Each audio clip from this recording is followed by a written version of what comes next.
yesterday, we began including children ages 5 to 11 in the vaccination program. And today, we're back here, and we're delighted to be joined by Pokeroo, who has come on the clinic tour today so that everybody could see how kids will get vaccinated, how the plans for all of our clinics will make the experience as kid-friendly as it can possibly be. Pokeroo, what did you think? Pokeroo! Pokeroo! Pokeroo! I gather, for those who could translate, this is a ringing endorsement. This is a character, a few words, and so this is all good. And I can tell that Pokeroo is a huge fan of the setup. And Pokeroo has to leave us now, so thank you very much for joining us and giving your strong endorsement to the way these clinics have been set up. And in all seriousness, to get the Pokeroo seal of approval is terrific, but what we've tried to do very hard under the leadership of Councillor Cressy, the chair of the Board of Health, who's here, and Dr. de Villa, and the whole team of people from the city and from Toronto Public Health and everywhere else, is to make this as kid-friendly and fun. I mean, an experience as it possibly can be for kids. And just watching yesterday, these kids who were brave and they hardly batted an eye at the whole experience. Actually, there was one child who shed literally 1 or 2 tears.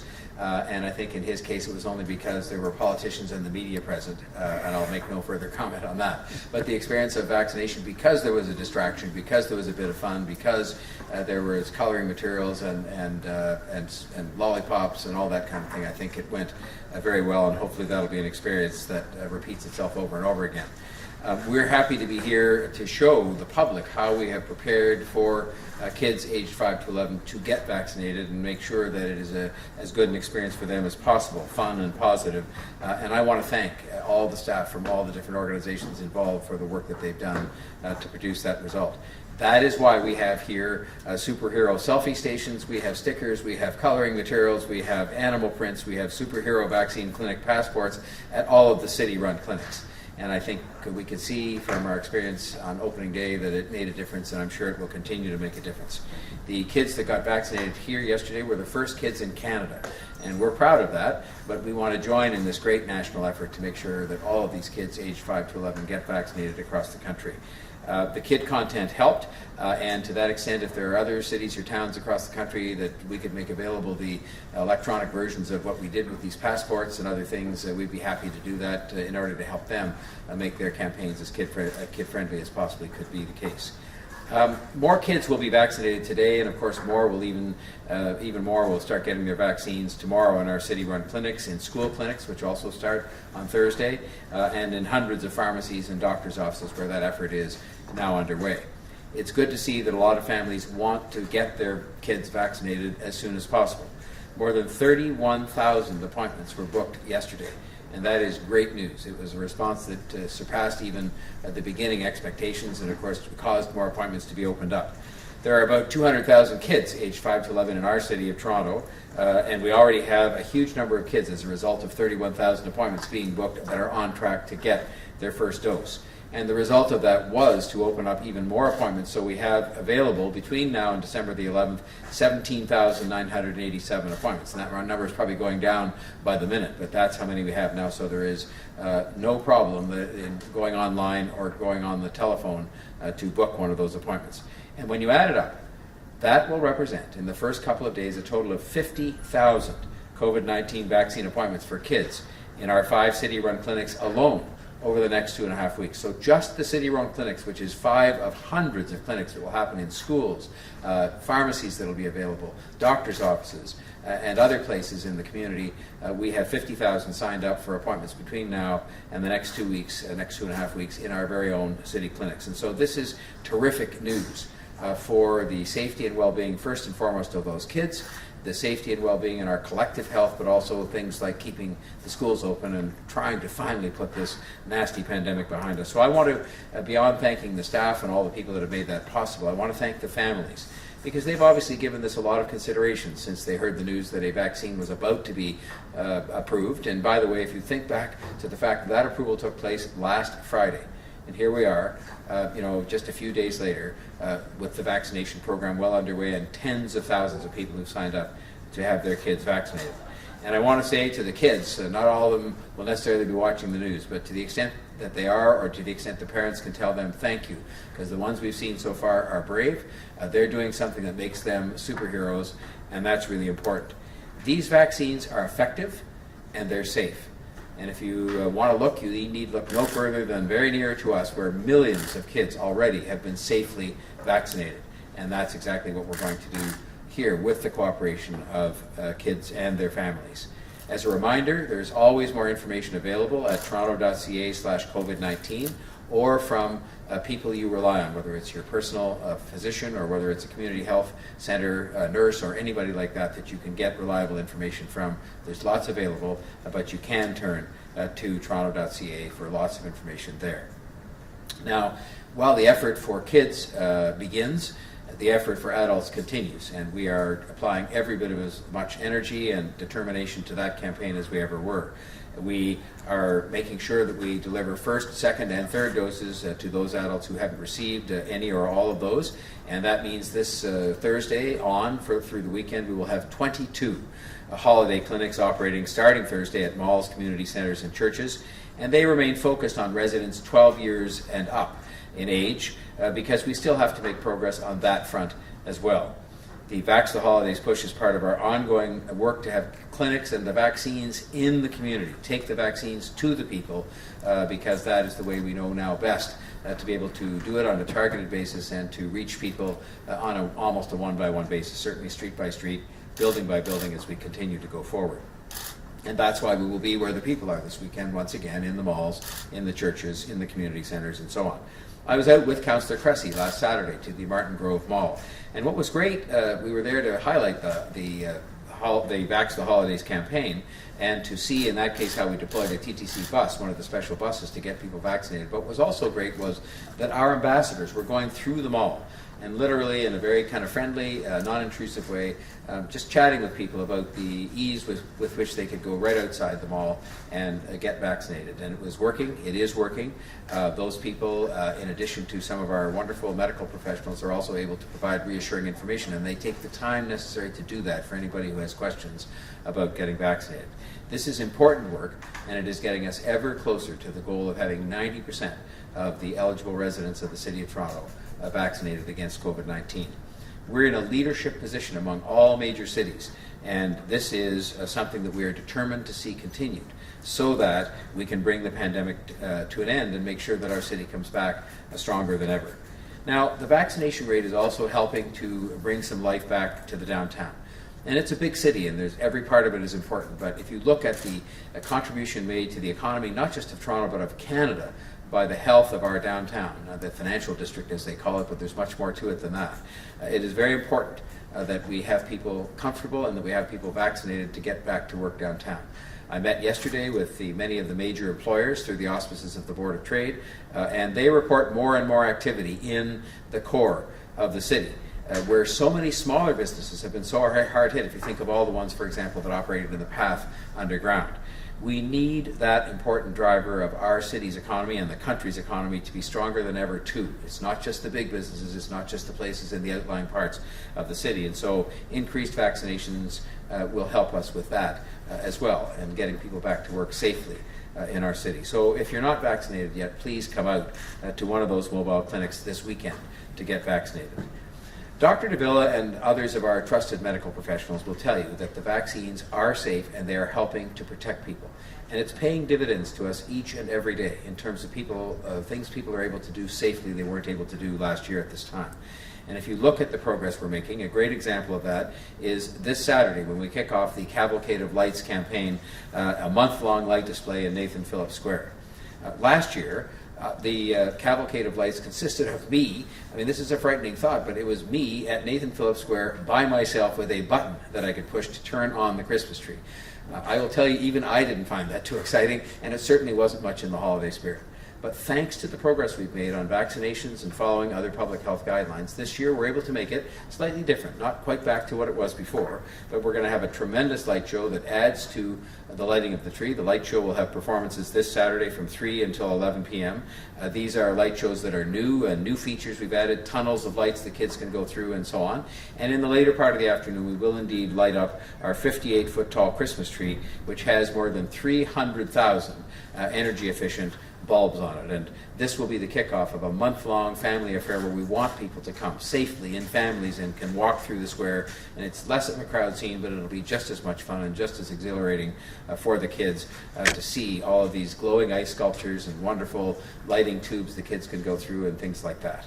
All of that is happening at Nathan Phillips Square, and it's all happening because people have got vaccinated and because they have put up with the pain of following all the public health guidelines for so long. Another thing to remind you of is that the Nathan Phillips Square skating rink will be open this weekend, and that's another sign that the winter holidays and the holiday season are upon us. So these are great signs of progress.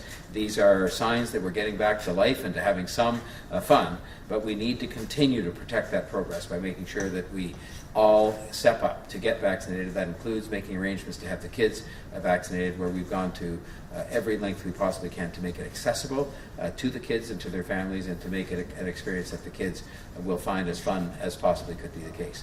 And so with thanks for her sterling efforts and her team in this regard, I'd like to ask Dr. de Villa, our medical officer of health, to offer her remarks for today.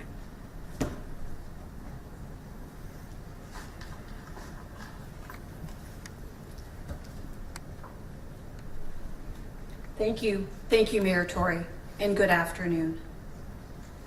Yesterday, less than 24 hours ago, the first children in Canada aged 5 to 11 received their COVID-19 vaccines in this very clinic.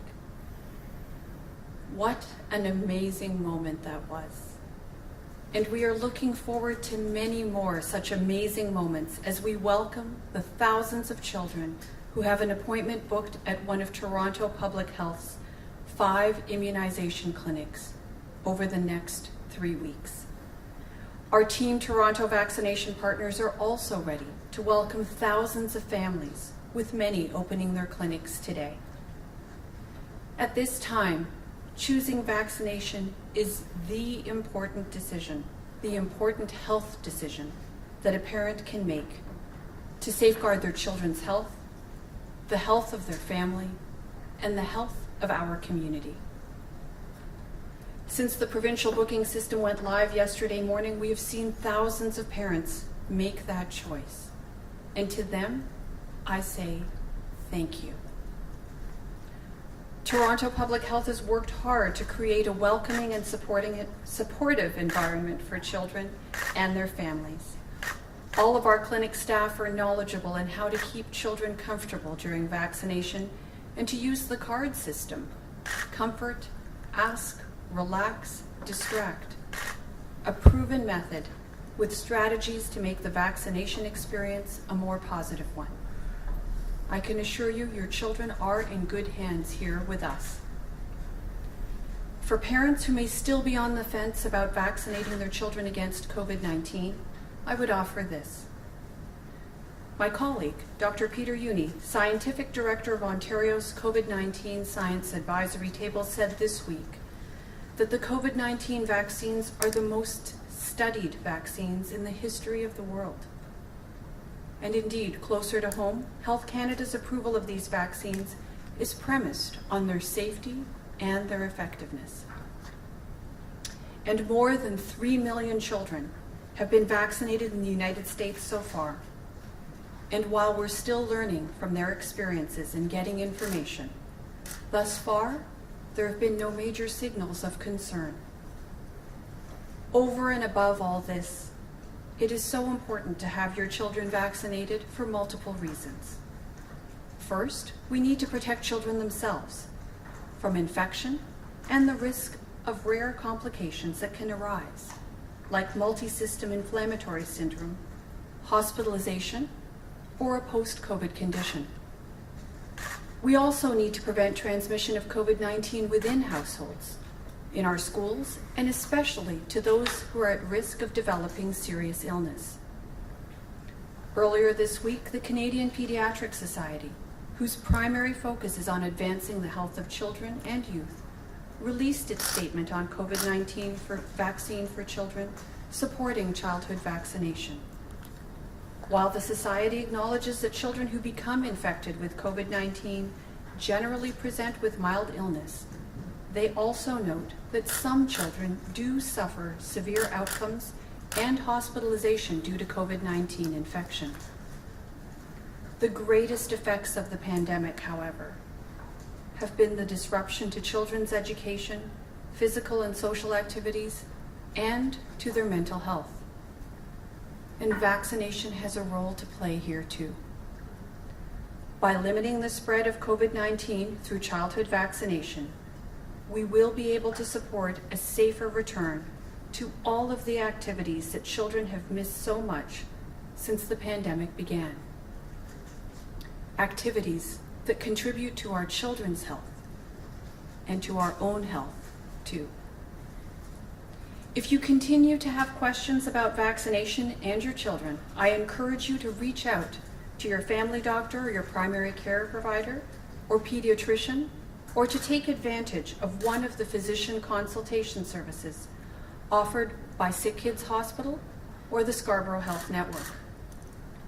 Talking to knowledgeable people like these is key to ensuring that you understand the benefits and risks associated with COVID-19 infection and with vaccine, so that you and your child can make an informed choice and feel secure in your decision on vaccination. And when you're ready to have your child vaccinated, if you choose to come to a Toronto Public Health Clinic, know that we will look forward to meeting you and your child and providing you with the best possible care in a welcoming environment. With that, I'll now turn it over to Lavin, and I think we're going to take some questions. Thank you, Dr. de Villa and Mayor Tory. We will now take questions from the media. As a reminder, it's one question, one follow-up. We will unmute you when it's your turn. So first up, we have Brian Passafium from Toronto Sun. Go ahead, Brian. Yeah, good afternoon. I was hoping to ask a question of Paul Peru, but it looks like he's left. So I'll ask a question of the mayor. Since this summer, there's been a lot of talk about Toronto reaching its immunization goal of 90%. But there has been a lot of discussion about what exactly that means. What exactly will happen when the city reaches that goal? Today's press conference was, for instance, announcing that the city had reached its 90% goal.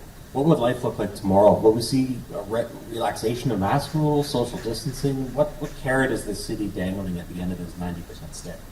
Well, I think the question is in a way better directed for the sort of expert answer to Dr. de Villa, but I'll give you the answer from my perspective as mayor.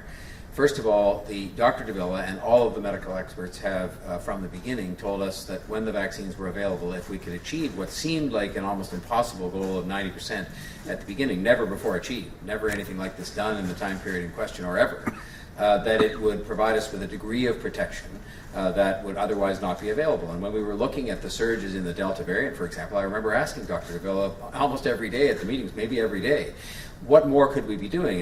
And the sort of arsenal we had available to us was quite limited in terms of restrictions being placed on people, which obviously were controversial and that you'd prefer not to do. But the answer came back in any event. Leaving aside all of that, yes, people should keep wearing masks, and yes, they should avoid crowd scenes and so on. But the answer beyond that was that your top three priorities, as I've said, should be, in this order, vaccinations, vaccinations, and vaccinations. And this has been proven out, so that you're doing it, yes, in some respects to promise us that we'll have better health going forward and we won't be vulnerable to this virus and to variations on it, but we're also looking at protecting the healthcare system. And the fact is that the vast majority, close to 100%, of the people, the dramatically reduced number of people, by the way, who are in hospital today, are people who are not vaccinated. And so what we are really saying to people is that the promise isn't so much that you're going to suddenly have, all kinds of new rewards. The reward we will get is being able to keep the schools open, being able to keep people at their places of work, being able to continue to go to restaurants and enjoy life and sports events and things like that, and do it safely without people getting sick and putting stress on the healthcare system. Now, so Dr. de Villa can speak to all that, but I'll just say for me, 90% means we've achieved that target which was set by scientific people at a level they thought would provide us with that degree of protection. But for me, we will have to obviously look at adjusting what we're doing in terms of how many clinics and how many people are involved and so on. But I'd say let's just keep going and see if we can get the number up even higher than 90% so that we can have even more protection and even greater protection for the progress that we've made. So the morning after, I suspect that's the kind of thing you'll hear me asking Dr. de Villa about, and what the benefits of that are and how we can scale back perhaps our operation but still have an operation remain in place to get more people vaccinated.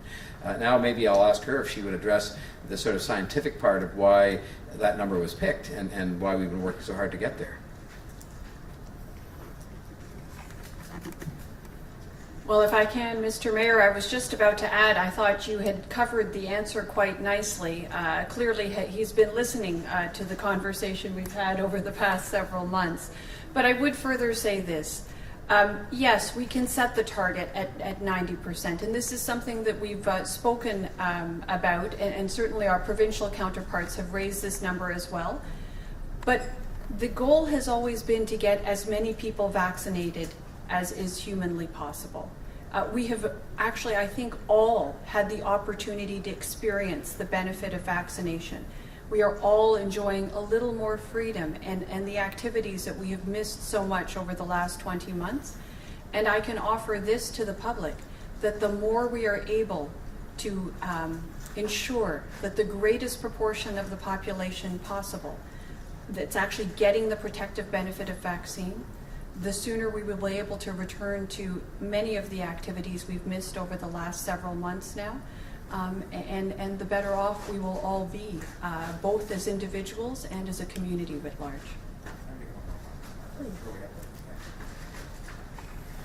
One more thing I would just add, Brian. If we reach 90%, let's remember that's 90% spread across the eligible audience, which is millions of people in the City of Toronto. There will still be parts of the city where people, for a variety of reasons, have not had the same access or have not got themselves vaccinated. And to me, one of the things I would be wanting to have a discussion with Councillor Cressy and with Dr. de Villa about on that morning after the day we reach 90 would be how do we keep going, especially in those neighborhoods. Because if you look at the vulnerability to illness, and we saw this all the way through the pandemic of some of the people who live in those neighborhoods, it stands to reason that we would continue with our efforts with those areas and those groups of people beyond reaching the 90%, which is a citywide number. So I think that's an important thing to keep in mind as well. All right, thank you. Second question. It's kind of as we've gone on in the pandemic, does the city have a framework in place as to when the restrictions will start to be wound down, when we'll switch from pandemic mode to learning to live with COVID mode? Is there a target or a goal set for that? Well, it depends what you're talking about. I mean, we have, as you know, we've set our things like our indoor masking bylaws and so on to have automatic reviews taking place, and so there are dates that are already set out for that kind of thing. And I think that, for example, how we're sheltering people is the subject of a complete review that is going on right now as to what we do in the springtime, in a kind of a springtime post 90% kind of environment. So I would just say to you, the answer to your question is yes. There are a variety of different things that are being planned out on the basis that we will reach a stage where we should and will change our approach. But there isn't some thing where I can tell you there's a little booklet that's all been prepared saying here's what life's going to look like the day after, because I'm not sure there's going to be a day after per se. But again, that's going to be a medical judgment, and we will do everything that we do as a city on every aspect of any of this based on the advice of Dr. de Villa, which is the approach I've taken and Councillor Cressy has taken all the way through this. There's not been an instance you can point to where we haven't listened to the advice, asked 100 questions about it. She might say 1,000, and that's fine. That's our job to do that, but we've followed the medical advice, and I think that is why Toronto is in good stead as a city in many respects, because we've followed the medical advice and done what we thought was right within that context, and we'll continue to do that. Next up, we have Francine Copin from The Star. Oh, hi, good afternoon. My first question is for Dr. de Villa. At a previous briefing, you said that TPH plans to ensure that clinics where children are being vaccinated are safe. There's been some problems up in Windsor. How exactly are these clinics for children being made safe. I don't think there's any school clinics open now, but in particular school clinics. So thank you, Francine. And first and foremost, I'm terribly sorry to hear of incidents at clinics in Windsor or to hear of incidents at clinics anywhere. It seems to me that when I think about vaccination, when you think about the concept of vaccination itself, while yes, it is an act that's taken at an individual level and is one that clearly has individual protective benefits, when you think about it in its essence, it is actually ultimately, an action that's taken that not only provides that individual level benefit, but also actually provides community benefit. By protecting each one of ourselves through vaccination, we actually end up protecting everybody around us and our community writ large. So I'd like to think that those who might have some issue with it keep that in mind and remember that it's just as much for them as it is for the individuals who are sitting or who make the trip and effort to come to one of these clinics. Without getting into details, at a granular level, Francine, I would say that, we have a professional group of people here who have worked very, very hard over the course of the past several weeks to ensure that we are offering, a good clinical environment, so a clinically safe environment, but one that's also welcoming and fun, given that we are talking about children who are 5 to 11 years of age. We, of course, want to make sure that these environments are clinically safe as well for those who are older than that. That's absolutely key to a healthcare environment. But over and beyond that, over and above that, we also have had lots of conversations with security people. We certainly have had connections with our provincial counterparts, whether it's the Ontario Provincial Police and those who are part of the Ministry Service. We have colleagues at Toronto Police Service who offer us good advice on how to provide, a secure environment. And we trust them in respect of their expertise on public safety. So I think that, I can simply commend the team here, and I know our Team Toronto partners as well have had this consideration at top of mind, but all towards making sure that we're offering a good environment for people to get this important vaccine and to get us to the other side of this pandemic. My second question revolves around consent. What is the messaging that Toronto Public Health is giving parents around the issue of consent? Do the children need their parents' consent before they're vaccinated, and how is that consent being verified? So, Francine, I would say this: there is provincial legislation here in and around healthcare consent. And that the fundamental point here is that the individual who's actually receiving the intervention, whether it's a vaccine or any other healthcare intervention, needs to understand, what is the intervention that they're participating in and what are its attendant risks and benefits so that they can make an appropriate decision. And that's something that happens between the healthcare provider and the person who's actually undergoing the treatment or the intervention. Now, in this case, when it comes to children, we expect and we encourage families to have active conversation with their children around all medical care interventions. I think this is a really important part of ensuring that people are engaging properly with their healthcare provider and taking good control of their health. So there is no singular answer. If there is one, it's that this intervention in any healthcare intervention should be done in an atmosphere where there is open conversation, such that we know that there is informed consent, understanding what is the intervention I'm participating in, why am I doing this, what are the benefits, what are the risks, because we all want to make sure that people who are partaking of vaccination really understand and really feel secure in the decision that they're making. And I know that when they hear the information and get appropriately informed, they'll recognize that vaccination is a great decision for themselves and for the whole community. Thank you. Next up, we have Shauna Hunt. Go ahead, Shauna. All right, this question is for the mayor. Mayor Tory, I wanted to ask about the TTC track replacement happening on Queen West. So last week, the city promised these struggling business owners that the construction would be sped up and that the street would be open as much as possible. And I'm hearing from shop owners that that's not the case. Right now, the road between Bathurst and Niagara is shut down. It's been closed for 7 days now. There's no workers or equipment on site. This is the height of the holiday shopping season. In-store and restaurant owners are desperate for customers. So they're wondering, why is this long stretch of road closed if work isn't being done yet? And is this construction still on track to wrap up on schedule? I don't have an up-to-the-minute report on whether the construction is on track. I do know from past projects of this kind that there are things like concrete curing that has to take place during the midst of these projects where it will appear there's no work being done, but in fact there's been concrete just poured and it has to cure so that people can't be on it. And I will check and get back with respect to an up-to-date report with respect to this project, but I will say this.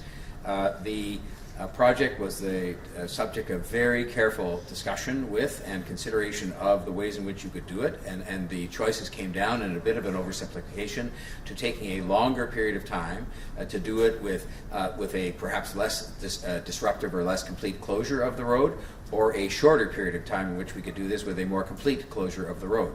And by the way, the latter was picked, which was a shorter period of time during the road, which the road would be more completely closed down, and that had a significant cost to the city. But that cost was undertaken and that decision was made so that you could have the street open again so that the businesses could be fully supported as quickly as possible. And I would only say to people that I will get back with respect to the particular status today, because I'm not aware of what was going on, why people wouldn't have been working on the site. But I will say this. People should understand, as I'm sure they do, that these shops are still open. Hopefully people in the city, consistent with what we've been saying across the city, will make an extra special effort to go and shop local and dine local with those shops on Queen West, because they are confronting this reality of the construction that has to go on. You know, I mean, there's never a good time to do this construction, but this is a project that's been stretching across the city, and it is you know, you have to keep going with these things. For years and years, the city administration postponed doing these kinds of things, whether it's water mains or streetcar track replacement, and that is not the appropriate course of action to follow. I'm very sympathetic to the situation these shops find themselves in, which is why we sped this up, accelerated it, closed the street more completely for a shorter period of time, and I think the work will be done sooner than otherwise would have been the case, still leaving time for Christmas shopping. But in the meantime, the shops are open. I trust people will go there perhaps as an extra gesture of support for those local businesses that are suffering as a result of this construction. Follow-up? Okay, if I could just do a quick follow-up here. Where we are right now, it's such a ghost town on the street. Like I said, there's no construction workers, there's no equipment, there's no staging. People have actually moved some of the road closed barriers, and cars are just driving along the road anyway, even though they're not supposed to be. So that's, you know, there really is no construction happening in sight, and people are no longer following the road closures. So I guess the business owners here are just really want some answers as to what's going on. Well, I think they deserve those answers, and I've undertaken to get those for you. I just don't happen to know why today there is none of that activity going on. There's always an explanation for these things, and I will find out that explanation and get it to you as soon as I can. But I will say to people, please, in the interest of safety, as much as anything else, please don't remove these signs, because they're there to protect everybody, and they're sometimes there to protect the construction work that has been done so that people don't drive on it or walk on it. I understand completely the frustration, because a lot of those very same shop owners were closed for a long period of time because of the pandemic, but we're getting this work done on an accelerated basis, quicker than normally would have been the case, at additional cost to the city, so that those businesses can be open again, traffic flowing freely sooner than would otherwise have been the case. And that is out of recognition of the fact that they need to make up this Christmas for what they didn't have last Christmas. So we're going to get ahead with that, and I will get you an explanation as to why things don't seem to be happening today. Okay, next up we have Nicole Thompson from the Canadian Press. Nicole? Hi. I'm wondering if you have an estimate of how many kids have been vaccinated thus far.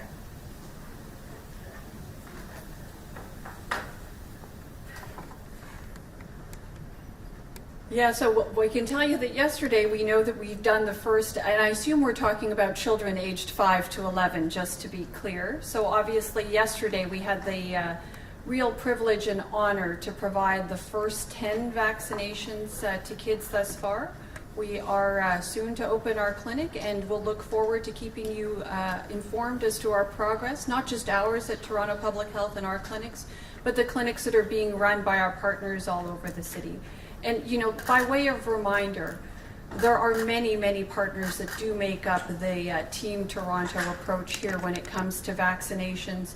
We've got school-based clinics coming up in the next few weeks or so. We've got pharmacies, family doctors, hospitals, a number of different venues to make sure that people have access and choices available to them that fit their lives and fit their family circumstances. I should probably give this to the numbers man, Councillor Cressy, but just you know, I mentioned in my own remarks that we had 61,000 people. Let me just get these numbers to make sure I don't get it right. Get it wrong rather. So we had 31,000. We had 31,000 appointments booked yesterday. There was then made available a total number of appointments such that there are still 20,000 appointments available, and I suspect those will fill up because it's a steady process. And that is just for the city-run clinics, 5 of them. So that'll be a total of 50,000 between now and the early part of December. And then you add to that 230 school clinics and counting that will happen starting tomorrow. Hundreds of pharmacies that are coming on board, 100 plus doctors' offices signed up so far to give these immunizations, plus the hospitals, and plus our own clinics.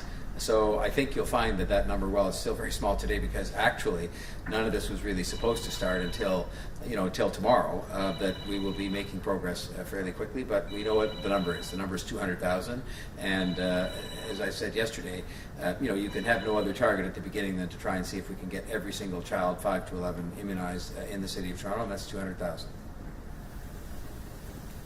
Follow up? Follow up, Nicole?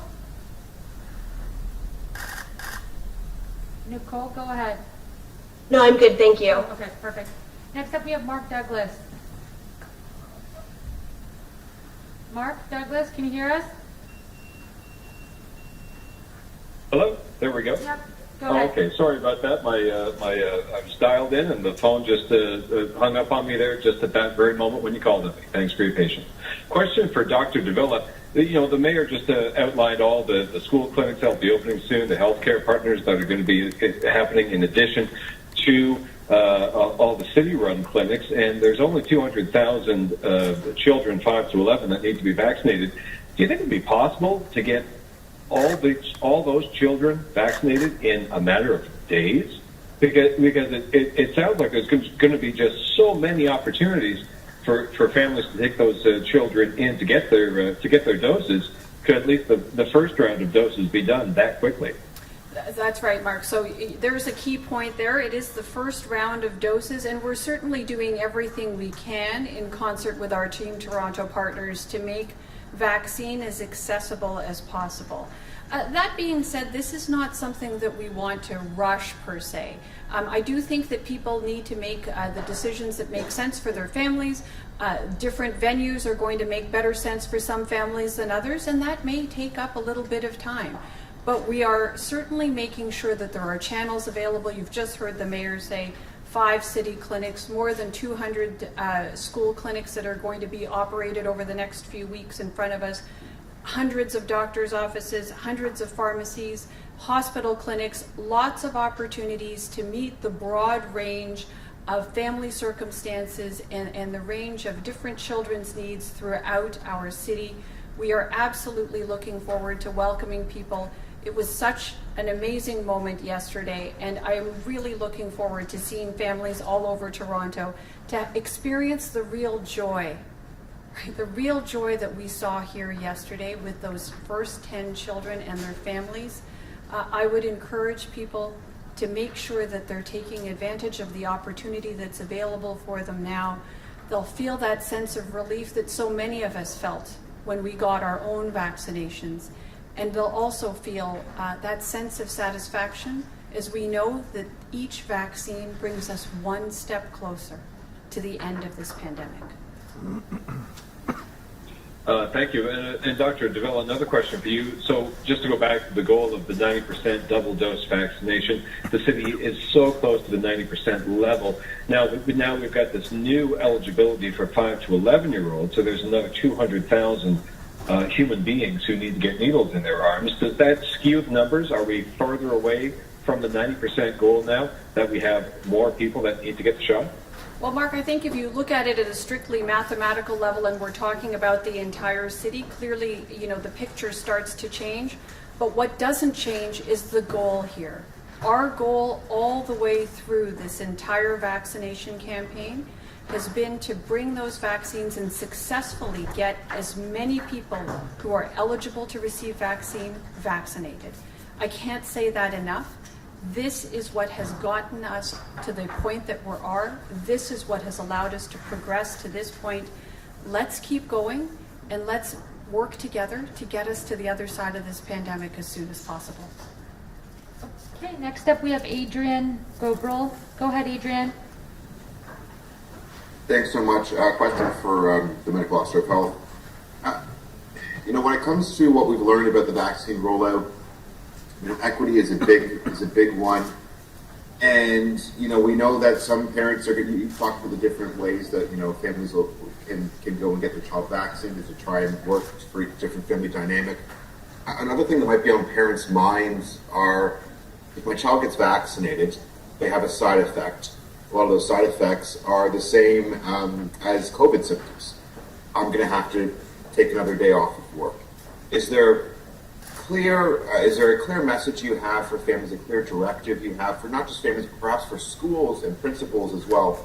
If a child has a fever over 37.2, I think is the number, or has another COVID-related symptom, which is also a symptom of the vaccine, will they have to stay home for 14 days? Will they have to go get a PCR test, or can they just wait it out and then go back to school? What's the messaging there? Okay, so as I heard it, there were actually two questions there. First, in and around an equity approach. And I would say this, we have, over the course of the vaccination campaign, learned a lot about, the circumstances in the city and have really sought to infuse the learnings that we've had over the course of the campaign into this next stage.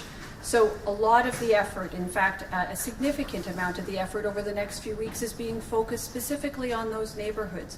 We use our data. We're making sure that this is an evidence-informed response, all aimed towards getting vaccination rates as high as possible in order that the entire city benefits from a broader vaccination coverage, but recognizing that there are some neighborhoods who require a little more focus and a little more resourcing in order to get appropriate vaccination coverage. The other component here, the second question that you asked, had to do with symptomatic children in attendance at school. And very simply, I would say this. For any child who has symptoms that are consistent with a potential illness, I would ask that parents keep them at home.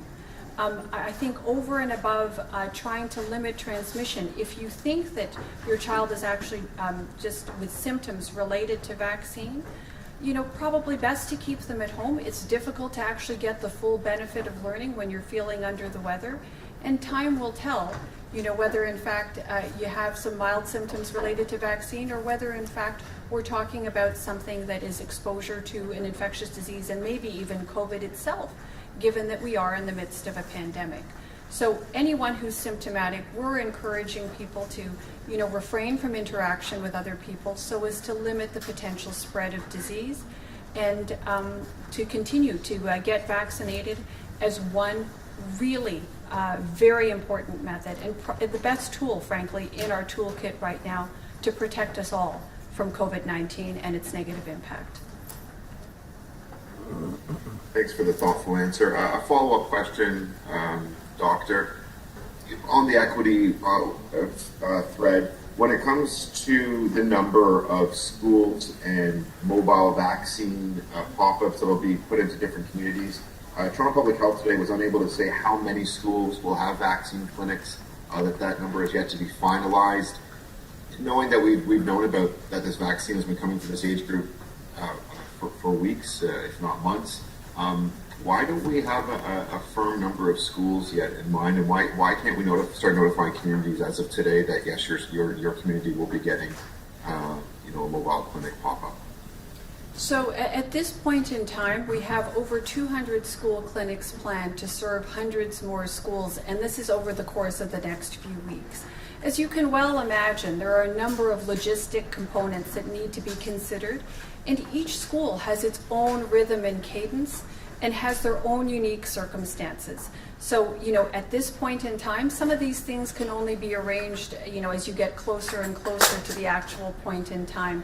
But I'm pleased to say that because these clinics have been planned with the school communities in mind and informed by the schools and the administration, the principals, the people who actually know the students and their families, I'm quite certain that we are providing the clinics in a manner that makes sense to those who live in those communities, to the families there, so that they will be able to access vaccine to protect their children and to protect their communities.